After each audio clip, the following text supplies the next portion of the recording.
Welcome to the Stories of Christmas podcast. My name is MyLinda Butterworth, and I will be your teller of tales through this festive season. Today, I bring you a Christmas classic in the poem that is said to have shaped many of our concepts of Santa Claus, from his looks to his version of gift-giving, in A Visit from St. Nicholas by Clement Clarke Moore. 'Twas the night before Christmas, when all through the house not a creature was stirring, not even a mouse. The stockings were hung by the chimney with care, in hopes that St. Nicholas soon would be there. The children were nestled all snug in their beds, while visions of sugar plums danced in their heads.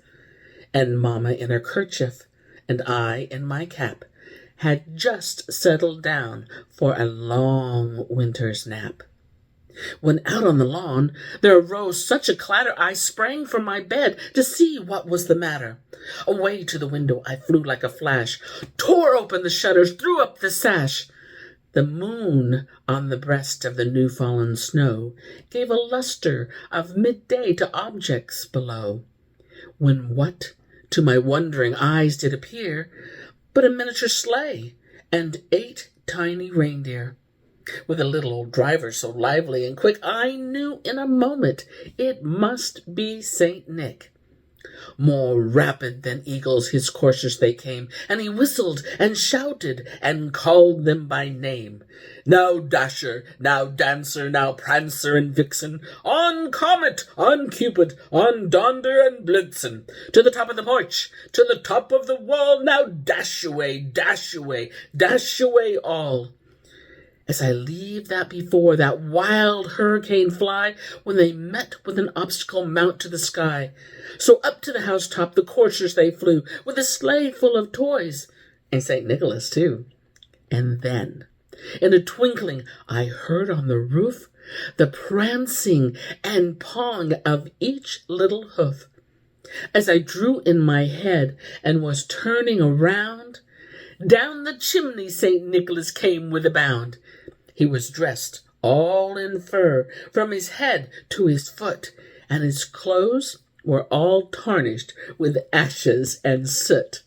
A bundle of toys he had flung on his back, and he looked like a peddler just opening his pack. His eyes, how they twinkled, his dimples, how merry, his cheeks were like roses, his nose like a cherry. His droll little mouth was drawn up like a bow, and the beard on his chin was as white as the snow.